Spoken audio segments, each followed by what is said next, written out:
Why do you think it's been so hard for other Republicans to do what you did, Jeff, and walk away and stand on principle?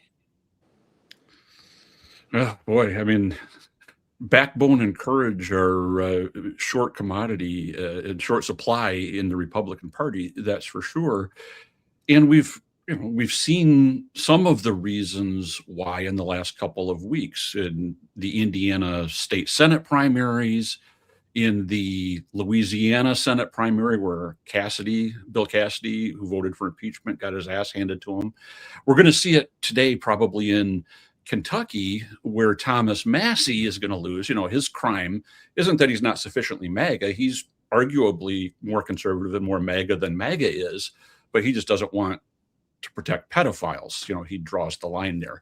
And so the looking at the influence in control that Trump is able to exert among primary voters, Republican primary voters, it's so much different than what is needed for these candidates to then turn around and be in viable positions to win in competitive states, in competitive districts. I mean, we saw it today with Texas, with Trump endorsing the disgraced, impeached by a Republican legislature in Texas, Attorney General Ken Paxton, who gives the Democrats their best opportunity to pick up a Senate seat in Texas, I think, since Lloyd Benson.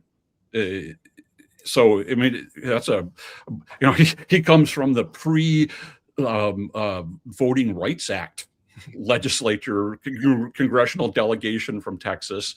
And so, this will be the first time since we haven't had a Dixiecrat Democrat in Texas or with a viable shot to win.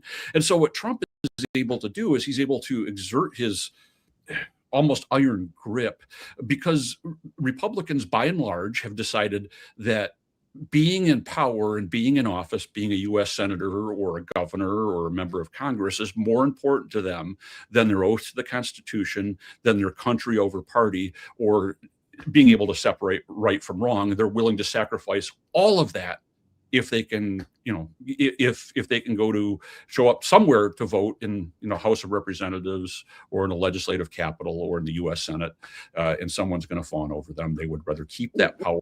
Jeff, what do you make of Trump waiting 76 full days to do this? Because that seems immensely an example of impulse control that he rarely shows. Yeah, well, especially after the primary in Texas at the beginning of March, it's been a long time. The conventional wisdom was all the word was he was going to be endorsing Cornyn, that John Thune and the Senate Republicans had sufficiently snake charmed the White House political operation that they were going to get behind Cornyn, and that never happened. And now I think the reason is twofold. I think one, Paxton's win has likely become inevitable. That's what the polling is showing. And so Trump, for all of the mystique that's been afforded or attributed to him, like he's like this, he can move mountains and make magic with an endorsement in a primary.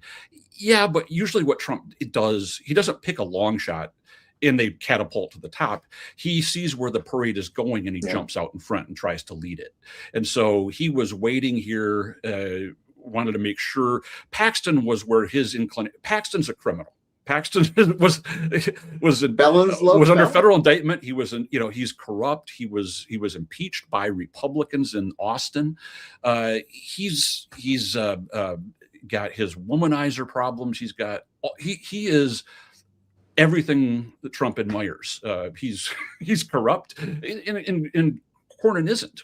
Trump didn't want to endorse Cornyn. Cornyn is a pre-2015, pre-Trump kind of Republican who's wearing a MAGA suit when it suits him. He found out, just like Bill Cassidy did, that there's no loyalty.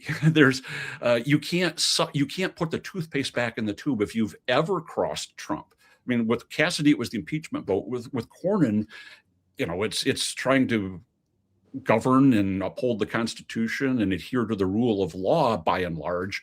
And those are disqualifying traits in today's Republican Party.